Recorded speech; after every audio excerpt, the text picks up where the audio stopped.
পাকিস্তানের লাহোরে একটি যুবকের মৃত্যুর পর তার লাশের সাথে এবং তার কবরে ঘটে গেল একটি অলৌকিক ঘটনা, যে ঘটনাটি সবাইকে চমকে দিয়েছিল। প্রিয় বন্ধুরা, পাকিস্তানের লাহোরের সেই আহমেদ নামের ছেলেটির সাথে এমন একটি ঘটনা ঘটেছিল যেটা আপনি কল্পনাও করতে পারবেন না।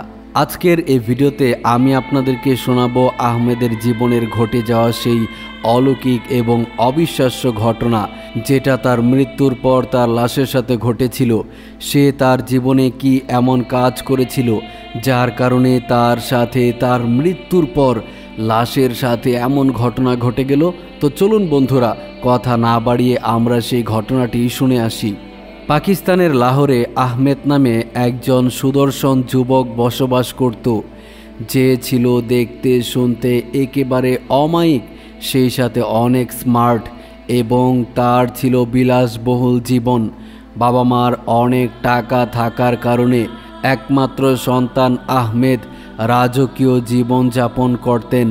সেই সাথে তার বন্ধু বান্ধব যারা ছিল তাদেরকে নিয়ে সে বিভিন্ন পার্টিতে যেতেন এবং তার লাইফস্টাইল নিয়ে তিনি অনেক গর্ব করতেন। তার এলাকার অনেক ছেলেদেরকে তিনি তুচ্ছ তাচ্ছিল্য করে কথা বলতেন এবং অহংকারের চূড়ান্ত পর্যায়ে আহমেদ ছিলেন। আহমেদ তার বাবার একমাত্র সন্তান ছিলেন, যার কারণে আহমেদ তার বাবার কাছে যখন যা চাইতো সব কিছুই পেয়ে যেত।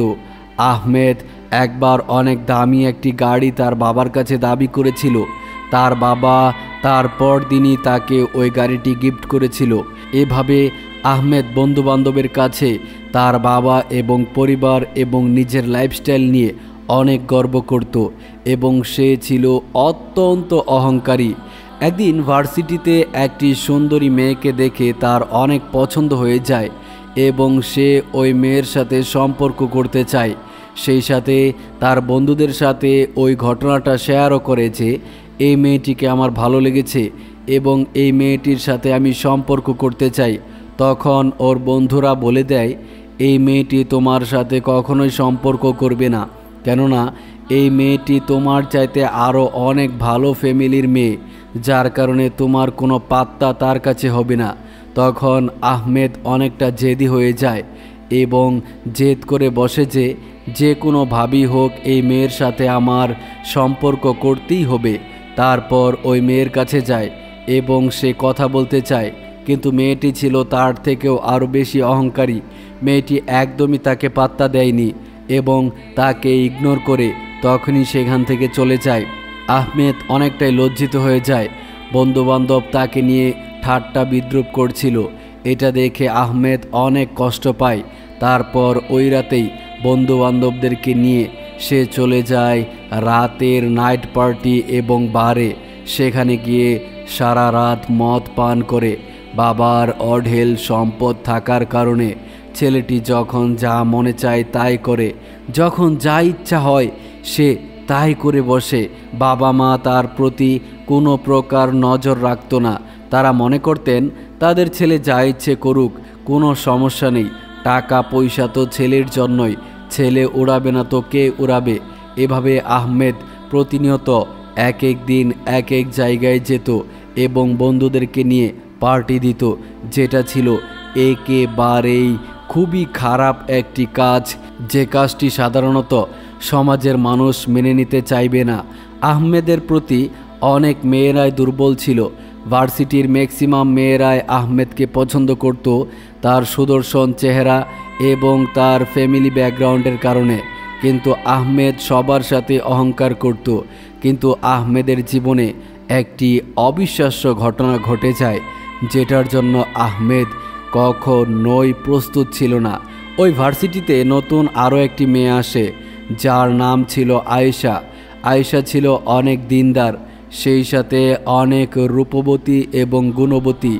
আয়েশাকে যেদিন প্রথম আহমেদ দেখে সেদিনই আয়েশাকে অনেক পছন্দ করে ফেলে। সেই সাথে আহমেদ আয়েশাকে প্রতিনিয়ত ফলো করত এবং পিছু পিছু তার বাসা পর্যন্ত যেত, কিন্তু আয়েশা এই বিষয়টি একবারও লক্ষ্য করেনি। আয়েশা নিজের পর্দা মেনটেন করে চলাফেরা করত। সে সব সময় আল্লাহ তাআলার কথা স্মরণ রেখে চলাফেরা করত। তার ভেতরে না ছিল কোনো অহংকার আর না ছিল কোনো বেহায়াপনা।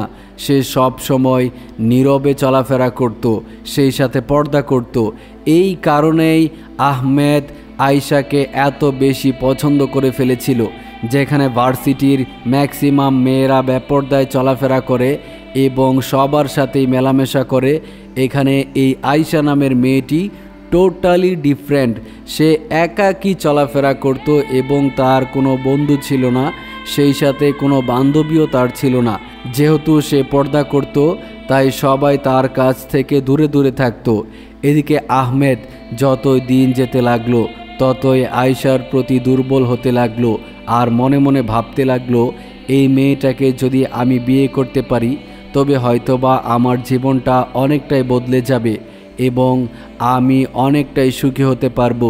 তাই আহমেদ আবারও নতুন করে স্বপ্ন দেখলো এবং বন্ধুদেরকে দাওয়াত করে ডেকে আনলো, তাদেরকে একটি পার্টি দিল, তাদেরকে ট্রিট দিল। দেওয়ার পর সে তার মনের কথা তার বন্ধুদের সাথে শেয়ার করলো। বন্ধুরা বলল, সব কিছু এখন খুলে বল, কেন এই ট্রিটটা দিলি এবং কেন তোকে এতটা খুশি মনে হচ্ছে। তখন আহমেদ সবাইকে উদ্দেশ্য করে বলল, তোরা তো জানিস ভার্সিটিতে একটা নতুন মেয়ে এসেছে যাকে দেখে আমার অনেক ভালো লেগেছে। তখন আহমেদের একজন বন্ধু বলে উঠল, ও আমি বুঝতে পেরেছি, তুই নিশ্চয় আয়েশার কথা বলছিস। তখন আহমেদ হাসি দিয়ে বলল, হ্যাঁ আমি আয়েশার কথাই বলছি। আয়েশাকে আমার অনেক ভালো লাগে এবং আমি তার সাথে সম্পর্ক করতে চাই। সে যদি রাজি থাকে তবে আমি তাকে বিয়েও করতে চাই। তখন ওই বন্ধু বলল, সে ওই ধরনের মেয়ে না যে তুই গিয়ে তাকে বললেই সে রাজি হয়ে যাবে। সে খুবই ধার্মিক পরিবারের একজন মেয়ে, তার বাবাও একজন ধার্মিক লোক, সেই সাথে তার পরিবারে ধর্মের চর্চা চলে সব সময়। তারা ইসলামকে পুরোপুরি মেনে চলাফেরা করে। মেয়েটি যদিও ভার্সিটিতে পড়ে তবুও কিন্তু সেই মেয়েটি ইসলামের পুরোপুরি অনুশাসন মেনে চলে। তখন আহমেদ বলল, আরে রাখ তোর ইসলামের অনুশাসন, টাকা পয়সার কাছে কোনো কিছুই না। টাকা পয়সা যার আছে সে টাকা পয়সা দিয়ে সব কিছুই কিনে নিতে পারে এবং সব কিছুই অর্জন করতে পারে। তখন এক বন্ধু বলল, সব জায়গায় টাকার বাহাদুরি চলে না আহমেদ, মনে রাখবি একটা কথা, তোর টাকার মূল্য তোর কাছে, অন্যের কাছে না। তোকে টাকার জন্য অনেকেই মূল্য দিবে, অনেকেই রেসপেক্ট করবে, আবার এমন অনেক মানুষ আছে যারা তোর টাকার দিকে তোর সৌন্দর্যর দিকে ফিরেও তাকাবে না। তখন আহমেদ অনেকটাই রাগান্বিত হয়ে গেল এবং বলল, তোদেরকে আমি এক সপ্তাহের ভিতরে দেখাবো আয়েশার সাথে সম্পর্ক করে, যদি না পারি তবে আমার নাম আহমেদ না। তখন সে এই চ্যালেঞ্জ বন্ধুদের মাঝে ছুড়ে ফেলে দিল এবং সে তখনই চলে গেল তার বাড়িতে। গাড়িটি নিয়ে বাড়ির দিকে রওনা হলো এবং বাড়ি পৌঁছে সে তার মায়ের সাথে দেখা করলো। মা বলল, আহমেদ খাবার খাবি আয়। তখন আহমেদ বলল, না মা, আজকে আমার একদমই ক্ষুধা নেই, আমি এখন কিচ্ছু খাবো না, আমার অনেক ঘুম পাচ্ছে, আমি সরাসরি ঘুমিয়ে পড়ব। তখন তার মা অনেকটাই চিন্তিত হয়ে গেল, কি ব্যাপার, আহমেদের আচরণ আজকে অন্যরকম লাগছে, কেন সে এভাবে না খেয়ে শুয়ে পড়ছে, তবে কি তার মন খারাপ? তখন আহমেদের মা আহমেদের রুমে গেল, তখন দেখতে পেল আহমেদ উপর হয়ে শুয়ে আছে এবং কি যেন চিন্তা করছে। আহমেদের মা তার কাছে গেলেন এবং আহমেদকে ধরে বললেন, বাবা আহমেদ, তোর কি হয়েছে আমাকে খুলে বল, আমি তোর মা, আমি তোর সমস্ত কষ্টের ভাগ নিতে পারবো এবং তোর যদি কোনো সমস্যা হয়ে থাকে তবে সেই সমস্যার সমাধানও আমি বের করে দিতে পারবো। তখন আহমেদ তার মাকে বলল, মা, আমি বন্ধুদের সাথে একটা চ্যালেঞ্জ করে এসেছি, যে চ্যালেঞ্জটি আমাকে জিততেই হবে এবং এই চ্যালেঞ্জ আমার অর্জন করতেই হবে। তখন তার মা বলল, কি এমন চ্যালেঞ্জ যে তোর জিততেই হবে? তখন আহমেদ বলল, মা, আমাদের ভার্সিটিতে একটি দিনদার মেয়ে আছে যে রূপে গুণে অনন্য, সেই সাথে অনেক ভালো একজন স্টুডেন্ট, তার সাথে কেউ কখনো কথা বলার চান্স পায় না। আমার ওই মেয়েটিকে ভালো লাগে, আমি চাই ওই মেয়েটিকে বিয়ে করতে, কিন্তু আমার বন্ধুরা আমাকে বলেছে ওই মেয়ে কখনোই আমাকে বিয়ে করবে না। আমি তাদেরকে বলেছি আমার টাকার কাছে সব কিছুই দুর্বল, আমি আমার টাকা দিয়ে সব কিছু জয় করে নিব। তখন তার মা বলল, দেখ বাবা, তোর বাবার অনেক টাকা পয়সা ধন সম্পদ ঠিকই আছে, কিন্তু একটা কথা অবশ্যই সত্যি, টাকা পয়সা দিয়ে তুই দুনিয়ার সব কিছু ক্রয় করতে পারবি না, সেই সাথে টাকা পয়সা দিয়ে সবার মনও জয় করা যায় না। তারপরও যেহেতু তুই বলেছিস মেয়েটা দিনদার, তাই শুনে আমার ভালো লাগলো। দেখ চেষ্টা করে, মেয়েটা যদি রাজি হয় তবে আমরা ওই মেয়ের সাথেই তোর বিয়ে দিব। এটা শোনার পর আহমেদ অনেকটাই খুশি হয়ে গেল। যাক, শেষ পর্যন্ত নিজের মা তার মনের কথা বুঝতে পেরেছে এবং তাকে সাপোর্ট দিয়েছে। পরদিন সকালবেলা তাড়াতাড়ি সে ফ্রেশ হয়ে রেডি হয়ে ভার্সিটির উদ্দেশ্যে তার বাবার সবচাইতে দামি গাড়িটি নিয়ে বেরিয়ে পড়ল এবং ভার্সিটির সামনে গিয়ে অপেক্ষা করতে লাগলো মেয়েটি কখন আসবে। তখন সে হঠাৎ করে দেখতে পেল যে মেয়েটি একাই আসছে একটি রিকশায় চড়ে এবং রিকশাটি ভার্সিটির সামনে দাঁড়ালো। সেই সাথে মেয়েটি রিকশা ভাড়া দিয়ে ভার্সিটির ভেতরে প্রবেশ করতে লাগলো। তখন আহমেদ তার পিছু নিল এবং আস্তে আস্তে পিছে পিছে যেতে লাগলো, কিন্তু সেদিন সে কিচ্ছু বলতে পারল না। এদিকে আয়েশা ক্লাস শেষ করে ভার্সিটি থেকে বেরিয়ে পড়ল এবং সে তার বাসার উদ্দেশ্যে রওনা হলো। আহমেদও গাড়িটি নিয়ে তার পিছু নিতে লাগলো। এই ব্যাপারটি আয়েশা একটু লক্ষ্য করলো যে তার ক্লাসমেট আহমেদ তার পিছু নিয়েছে এবং এদিক দিয়েই কোথাও যাচ্ছে। তখন আয়েশা মনে মনে ভাবল হয়তোবা তার বাসা এদিক দিয়ে যেতে হয়, তাই সে এদিক দিয়ে যাচ্ছে। সে বিষয়টি একেবারে পজিটিভলি নিল। তখন সে বাসার সামনে গিয়ে রিকশা দাঁড় করিয়ে বাসার ভেতরে প্রবেশ করলো। এদিকে আহমেদ তার বাসার সামনে গিয়ে গাড়ি দাঁড় করিয়ে বসে রইল এবং তাকিয়ে রইল সে তার বাসার ভেতরে কিভাবে প্রবেশ করছে সেই দৃশ্য দেখল। আয়েশা সুন্দরভাবে তার বাসার ভেতরে প্রবেশ করলো এবং সে বাসার ভেতরে গিয়ে যখনই বেলকনিতে আসলো তখন দেখল যে আহমেদ নিচে দাঁড়িয়ে আছে। তখন আহমেদকে দেখে সে ভেতরে চলে গেল। এভাবে চলতে লাগলো অনেক দিন। এক সপ্তাহর চ্যালেঞ্জ ছিল, কিন্তু না, 15 থেকে 18 দিন চলে গেল। আহমেদ এখন পর্যন্ত আয়েশার সাথে কোনো কথাই বলতে পারল না। একদিন আহমেদ মনের মধ্যে এই সিদ্ধান্ত নিল যে আজকে যে করেই হোক আয়েশার সাথে আমার কথা বলতেই হবে। তারপর সে ওই দিন অপেক্ষা করতে লাগলো কখন ভার্সিটি ছুটি হবে। ছুটি হওয়ার পর আয়েশাকে ডাক দিল এবং ডাক দিয়ে বলল, আয়েশা, আমি তোমার সাথে কিছু কথা বলতে চাই। তখন আয়েশা আহমেদকে সালাম দিয়ে বলল, আসসালামু আলাইকুম ভাই, কেমন আছেন আর কি কথা বলতে চান? তখন আহমেদ অনেকটাই অবাক হয়ে গেল। সে তার ক্লাসমেট, অথচ সে তাকে ভাই ডাকছে এবং সালাম দিচ্ছে। তারপরও আহমেদ সালামের উত্তর দিয়ে বলল, তুমি আমাকে ভাই ডাকছো কেন? আমি তো তোমার ক্লাসমেট। তখন আয়েশা বলল, আপনি আমার ক্লাসমেট হতে পারেন, কিন্তু আপনি তো আমার বন্ধু বা আপনজন কেউ না, আপনাকে তো আমি ভাই ডাকবো। যাই হোক, আপনি কি যেন বলতে চাচ্ছিলেন বলেন, আমাকে এখনই বাসায় চলে যেতে হবে। তখন আহমেদ বলল, আয়েশা, তুমি তো জানো বেশ কিছুদিন যাবৎ আমি তোমার পিছু নিয়েছি এবং প্রতিদিন তোমার বাসার কাছে যাই। এটার অবশ্যই একটা কারণ আছে, তুমি কি জানো না সেটা কি কারণ? তখন আয়েশা বলল, আমি তো এইসব কিচ্ছু বুঝি না, আর আমি এইসব কখনো লক্ষ্যও করিনি। আপনি কেন যান, কি করেন, সেটা তো টোটালি আপনার বিষয়। তখন আহমেদ রাগান্বিত হয়ে বলল, তুমি কি আমার কথা কিচ্ছু বুঝো না? তখন আয়েশা বলল, আপনি যদি আমাকে না বলেন তাহলে আমি কিভাবে বুঝবো? তখন আহমেদ আয়েশাকে বলল, আমি তোমাকে পছন্দ করি এবং তোমাকে বিয়ে করতে চাই।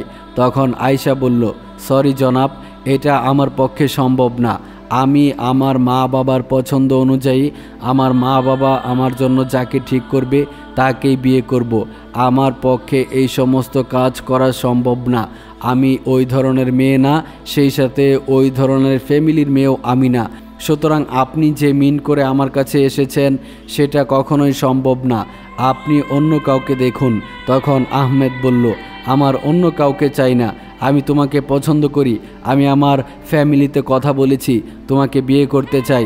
আমার বাবার অনেক টাকা, অনেক সম্পদ এবং আমার অনেক টাকা, সেই সাথে আমি একজন সুদর্শন যুবক, অনেক স্মার্ট, আমার টাকা পয়সার কোনো অভাব নেই, তবে কেন আমাকে তোমার ভালো লাগে না? তখন আয়েশা বলল, আপনার টাকা পয়সা আপনার কাছে রাখুন, আপনার সৌন্দর্য আপনার কাছে রাখুন, আপনার ফ্যামিলির ব্যাকগ্রাউন্ড আপনার কাছেই রাখুন, আপনি কেন আমার কাছে এসেছেন? আমি আপনাদের মতো ফ্যামিলির মেয়ে নই, এবং আমার ফ্যামিলি আপনার ফ্যামিলির লেভেল অনেকটাই আপ ডাউন। সো আপনি আমার কাছে কেন এসেছেন? আপনি আপনার মতো ফ্যামিলির কারো কাছে যান। আর আরেকটা কথা স্পষ্টভাবে বলে রাখি, আপনার ভেতরে যে অহংকার, আমি এই কতদিনেই বুঝতে পেরেছি। ভার্সিটির সবাই আপনাকে নিয়ে সমালোচনা করে, আপনি নাকি সবার সাথে অহংকার দেখিয়ে কথা বলেন। অহংকার একমাত্র আল্লাহ তাআলা করতে পারে, পৃথিবীর অন্য কোনো মানুষ অহংকার করতে পারে না। সুতরাং আপনি আপনার অহংকারকে কমান। আর আপনি যে টাকার কথা বললেন, ওসব টাকার লোভ দেখিয়ে আমাকে কোনো লাভ হবে না। আমি টাকা পয়সা চিনি না, আমি চিনি আমার রবকে, আমার আল্লাহকে। আপনি যদি পারেন দিনদারিকতা মেনে চলুন এবং দিনদার হয়ে যান, দেখবেন পুরো পৃথিবীটাই আপনার কাছে অনেক ভালো লাগবে এবং সবাই আপনাকে সম্মান করবে। ভার্সিটির যে মানুষগুলো আপনাকে নিয়ে সমালোচনা করে, তারাই আপনাকে নিয়ে প্রশংসায় মেতে উঠবে। দয়া করে আপনি পরিবর্তন হন এবং অহংকার থেকে বেরিয়ে আসুন। যদি এগুলো ঠিকঠাক করতে পারেন, তবে পরবর্তীতে আমি আপনার কথা ভেবে দেখব। এই কথা বলে আয়েশা সেদিনকার মতো তার বাসায় চলে গেল। এদিকে আহমেদ অনেক রাগান্বিত হয়ে আবারও বন্ধু বান্ধবের কাছে চলে গেল এবং বলল, আমার সাথে আয়েশা এই আচরণ করেছে, এটা আমি কোনোভাবেই বরদাস্ত করতে পারছি না। তখন তার বন্ধুদের মাঝখান থেকে একটা ছেলে বলে উঠল, আমি আগেই বলেছিলাম মেয়েটি অনেক ধার্মিক, মেয়েটি তোকে পছন্দ করবে না। মেয়েটি যদি পছন্দ করেই, তবে একজন ধার্মিক ছেলেকে পছন্দ করতে পারবে। তখন আহমেদ রাগান্বিত হয়ে বলল, রাখ তোর ধর্ম, রাখ তোর ধার্মিকতা, সব কিছুতেই ধার্মিকতার কথা বলিস না। তখন ওই বন্ধু বলল, সব কিছুতে ধার্মিকতার কথা আমি কখনোই বলিনি, আমি এই আয়েশার প্রেক্ষাপট অনুযায়ী বলেছি। মেয়েটি যেহেতু দিনদার, সো সে একজন দিনদার ছেলেকেই বিয়ে করবে, এটাই স্বাভাবিক, এটা তোর বুঝতে হবে। তখন আহমেদ আরও রাগান্বিত হয়ে গেল এবং এভাবে আয়েশাকে বেশ কিছুদিন বিরক্ত করল। শেষমেশ আয়েশা বিরক্ত হয়ে এই ভার্সিটি ছেড়ে চলে গেল। তবুও আহমেদের সাথে সম্পর্কে জড়ালো না। তারপর আহমেদ আরও অপেক্ষা করতে লাগলো, কিন্তু না, আয়েশা আর ভার্সিটিতে আসে না। তখন খোঁজ নিয়ে দেখা গেল আয়েশা এই ভার্সিটি ছেড়ে চলে গিয়েছে। তখন আহমেদ অনেকটাই কষ্ট পেয়ে গেল এবং সে আবারও সেই মদের আড্ডায় চলে গেল এবং মদ পান করতে লাগলো, যেটা ছিল তার দীর্ঘদিনের অভ্যেস। প্রতি রাতে সে মদ পান করত। এভাবে চলতে লাগলো তার দিন। এর কিছুদিন পর আহমেদের জীবনে একটি অবিশ্বাস্য এবং বিস্ময়কর ঘটনা ঘটে গেল, যেটার জন্য আহমেদ এবং তার পরিবার একদমই প্রস্তুত ছিল না। আহমেদ একদিন সন্ধ্যাবেলায় রেডি হচ্ছিল একটি পার্টিতে যাওয়ার জন্য। তখন সে অনুভব করলো তার শরীরটা অনেক দুর্বল হয়ে গিয়েছে, শরীরে তেমন একটা শক্তি পাচ্ছে না। সে ওই দিন পার্টিতে যাওয়া ক্যান্সেল করে বাসায় রেস্ট করলো। পরদিন সকালবেলা সে দেখতে পেল যে তার শরীরের কন্ডিশন আরও খারাপ, সে আরও অনেক দুর্বল হয়ে গিয়েছে, শরীরে তেমন কোনো শক্তি পাচ্ছে না। সে তার মাকে এই বিষয়টা জানালো। মা তাকে নিয়ে ডক্টরের কাছে গেলেন এবং ডক্টর কিছু ঔষধপত্র লিখে দিলেন। ঔষধ খেয়েও কোনো কাজ হলো না। তার শরীরের স্বাস্থ্য দিন দিন কমে যাচ্ছে, তার ওয়েট কমে যাচ্ছে, তার চেহারা দিন দিন মলিন হতে লাগলো। আহমেদ আসলে কিছুই বুঝতে পারছিল না যে তার কি হয়েছে, কেন সে এমনটা হয়ে গেল। আহমেদ ভার্সিটিতে যাওয়া বন্ধ করে দিল। সে একাকী থাকতে পছন্দ করা শুরু করে দিল। যে ছেলেটি বাবার টাকা নিয়ে এবং বাবার দেওয়া গাড়ি নিয়ে সারা শহর ঘুরে বেড়াতো, বন্ধুদেরকে নিয়ে আড্ডা দিত, সেই ছেলেটি এখন কিনা অসুস্থ হয়ে বিছানায় পড়ে রইল। আর তার বন্ধুবান্ধব তাকে খোঁজ নেওয়ার জন্য আসলো না। তার বাবা মা ছেলেকে নিয়ে অনেক দুশ্চিন্তায় পড়ে গেল। দেশের সর্বোচ্চ চিকিৎসা তাকে দিয়ে করানো হলো, কিন্তু ডক্টর বলল, আপনার ছেলের তো কোনো রোগই নেই, তার শরীরে তো কোনো সমস্যাই নেই, তবে কেন এমনটা হচ্ছে, তার ওয়েট কেন কমে যাচ্ছে, তার স্বাস্থ্য কেন শুকিয়ে যাচ্ছে, এটা আমরা কোনো কিছুই বুঝতে পারছি না। তারপর তাকে আরও কিছু মেডিসিন দেওয়া হলো, যেগুলো খেলে মানুষের সুস্বাস্থ্য লাভ হয়, যেগুলো খেলে মানে ভিটামিন, আয়রন, ক্যালসিয়াম এই জাতীয় কিছু ঔষধ তাকে লিখে দিল, কিন্তু না, সেগুলো খেয়েও কোনো কাজ হচ্ছিল না। এভাবে আস্তে আস্তে সুঠাম দেহের অধিকারী আহমেদ রোগা পাতলা হয়ে গেল। একসময় তার এমন হলো যে সে কিছুই খেতে পারতো না।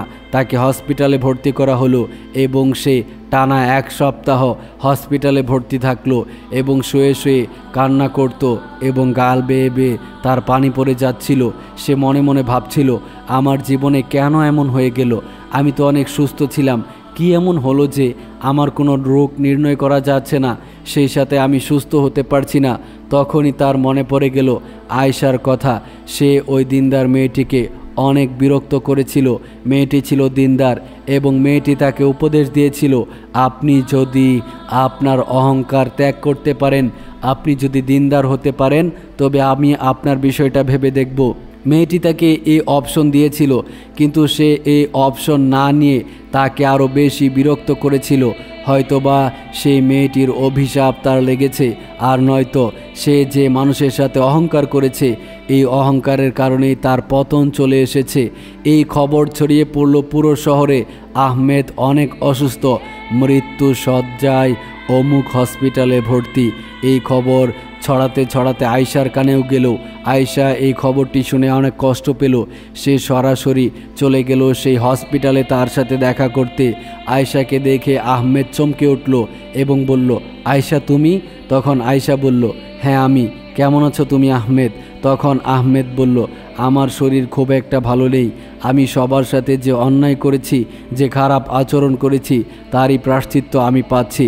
তখন আয়েশা বলল, চিন্তা করো না, এটা আল্লাহ তাআলার পরীক্ষা, তুমি ধৈর্য ধারণ করো এবং তাওবা করতে থাকো। তখন আহমেদ বলল, আয়েশা তুমি আমাকে ক্ষমা করে দিও, আমি তোমাকে জীবনে অনেক বিরক্ত করিয়েছি, অনেক জ্বালিয়েছি, লাস্ট পর্যন্ত তুমি এই ভার্সিটি ছেড়ে চলে গিয়েছ, আমি তোমার কাছে ক্ষমা চাই। আয়েশা বলল, তোমার প্রতি আমার কোনো রাগ বা ক্ষোভ নেই, আমি তোমার জন্য দোয়া করি তুমি সুস্থ হয়ে যাও, আর তুমিও পারলে আমাকে ক্ষমা করে দিও, আমি তোমার কথা রাখতে পারিনি। এই কথাগুলো বলে আয়েশা সেদিনকার মতো সেখান থেকে বিদায় হয়ে গেল। এর 1 সপ্তাহ পর আহমেদ ইন্তেকাল করল, আর তার মৃত্যুর খবর পুরো শহর জুড়ে ছড়িয়ে পড়ল। সমস্ত মানুষ এসেছিল তার জানাজায় এবং আহমেদকে কবরস্থানে নিয়ে যাওয়ার পর আহমেদের কবরে একটি বিস্ময়কর ঘটনা ঘটে গেল, যে ঘটনার জন্য কোনো মানুষ প্রস্তুত ছিল না। তার কবরে দেখা গেল অনেক সাপ, সেই কবর থেকে অনেকগুলো সাপ বেরিয়ে আসছিল, মানে কবর খোঁড়ার পর তার সাইড দিয়ে অনেকগুলো গর্ত বের হয়েছিল, আর ওই গর্ত থেকে অনেকগুলো সাপ বের হয়ে কবরের মধ্যে জমায়েত হয়েছিল। মানুষজন ভেবেছিল যে এই সাপগুলো হয়তোবা এখানেই থাকে, যার কারণে আমরা এই কবর খনন করার পর এখানে সব সাপ চলে এসেছে। তারপর সবাই বাধ্য হয়ে ওই কবরটি রিজেক্ট করে আরও একটি নতুন কবর খনন করলো, কিন্তু না, এখানেও সাপ। তখন আরও একটি কবর খনন করলো, কিন্তু না, এটাতে আরও বেশি সাপ। এভাবে সব কিছু দেখার পর উপস্থিত ইমাম সাহেবকে বলা হলে ইমাম সাহেব বুঝে গেল যে এই ছেলেটি সারা জীবন অনেক অহংকার করেছে এবং মানুষের সাথে খারাপ আচরণ করেছে, তাই হয়তো তার জীবনে এমন করুণ পরিণতি নেমে এসেছে। তাই বাধ্য হয়ে তাকে ওই সাপের সাথে ওই কবরস্থানে দাফন করে সবাই চলে আসলো। প্রিয় বন্ধুরা, অহংকার মানুষকে ধ্বংস করে দেয়, তারই একটা প্রমাণ হচ্ছে এইটা। আহমেদ সারা জীবন বাবার টাকা উড়িয়ে অনেক অহংকার করেছিল, বাবার দেওয়া গাড়ি নিয়ে ঘুরে বেড়াতো এবং বন্ধুদেরকে নিয়ে মদের আড্ডায় যেত, যেটা একদমই ঠিক ছিল না। সেই সাথে সে অসহায় এবং গরিব ছাত্রদের সাথে অনেক খারাপ বিহেভ করত আর অহংকার দেখিয়ে কথা বলতো, যার কারণেই হয়তোবা তার সাথে এমনটা হয়েছিল। প্রিয় বন্ধুরা, আপনি যে কোনো প্ল্যাটফর্মে থাকেন না কেন, যে কোনো জায়গায় থাকেন না কেন, আপনি ছাত্র হন অথবা একজন চাকরিজীবী হন, কখনোই কোনো মানুষের সাথে অহংকার দেখিয়ে কথা বলবেন না। অহংকার আপনাকে ধ্বংস করে দিবে। আল্লাহ তাআলা আমাদেরকে অহংকার থেকে বেঁচে থাকার তৌফিক দান করুন। আমিন ইয়া রাব্বুল আলামিন।